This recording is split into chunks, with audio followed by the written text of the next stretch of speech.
മരട് നഗരസഭ 31-ാം ഡിവിഷനിൽ ദമ്പതികൾ മരിച്ച നിലയിൽ. മരിച്ചത് സാബു ദേവസി, ഭാര്യ ഫിലോമിന റോസ് എന്നിവർ. ഭർത്താവ് തൂങ്ങി മരിച്ച നിലയിലും ഭാര്യ വിഷമുള്ളിൽ ചെന്ന നിലയിലുമാണ് കണ്ടെത്തിയത്. കടബാധിതയെന്ന പ്രാഥമിക നിഗമനം. തൃശൂർ വലപ്പാട് ഹോട്ടലിൽ പാചകം ചെയ്യുന്നതിനിടെ പ്രഷർ കുക്കർ പൊട്ടിത്തെറിച്ച് 2 സ്ത്രീകൾക്ക് പരിക്ക്. പരിക്കേറ്റത് ഹോട്ടലിന്റെ നടത്തിപ്പുകാരായ എടമുട്ടം സ്വദേശികളായ സുനിത, സുമിത എന്നിവർക്ക്. വലപ്പാട് ഗ്രാമപഞ്ചായത്തിന് കീഴിൽ പ്രവർത്തിക്കുന്ന ജനകീയ ഹോട്ടലിലാണ് അപകടമുണ്ടായത്. കുടുംബശ്രീ പ്രവർത്തകർ നടത്തുന്ന ഹോട്ടലിൽ രാവിലെ 10:30 പാചകം ചെയ്യുന്നതിനിടയിലാണ് പ്രഷർ കുക്കർ പൊട്ടിത്തെറിച്ചത്.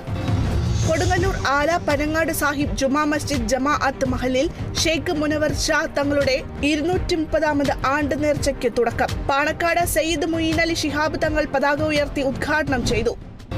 വയനാടിന് കൈത്താങ്ങായി തൃശൂർ മണലൂർ സേവാഭാരതി തൃക്കുന്നത്ത് ക്ഷേത്ര പരിസരത്ത് ഉൽപ്പന്ന സംഭരണ കേന്ദ്രം ആരംഭിച്ചു. ദുരിതബാധിതർക്ക് ആവശ്യ സാധനങ്ങൾ ശേഖരിച്ച് വൈകിട്ട് വയനാട്ടിലെത്തിക്കും. സേവാ പ്രവർത്തനത്തിൽ നാട്ടുകാരും പ്രവർത്തകരും പങ്കാളിയായി.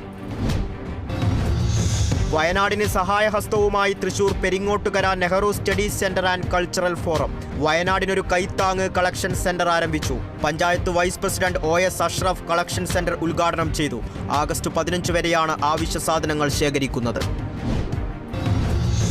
തിരുവനന്തപുരം ആര്യനാട് ചാരായവും വിദേശമദ്യവുമായി ഒരാൾ അറസ്റ്റിൽ. കുറ്റിച്ചൽ പരുത്തിപ്പള്ളി ശിവക്ഷേത്രത്തിനു സമീപം മദ്യവിൽപ്പന നടത്തിയ സനൽകുമാറാണ് അറസ്റ്റിലായത്.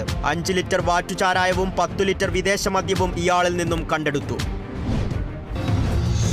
തിരുവനന്തപുരം നെടുമങ്ങാട് ബൈക്ക് വൈദ്യുതി പോസ്റ്റിലിടിച്ച് യുവാവിന് ദാരുണാന്ത്യം. മരിച്ചത് കരകുളം സ്വദേശി ദേവനാരായണൻ. ദേവനാരായണനും സുഹൃത്തും സഞ്ചരിച്ച ബൈക്ക് റോഡിന് വശത്ത് നിർത്തിയിരുന്ന സ്കൂട്ടറിൽ തട്ടി നിയന്ത്രണം വിട്ട് സമീപത്തെ പോസ്റ്റിലിടിക്കുകയായിരുന്നു. ദേവനാരായണൻ സംഭവ സ്ഥലത്തു തന്നെ മരിച്ചു.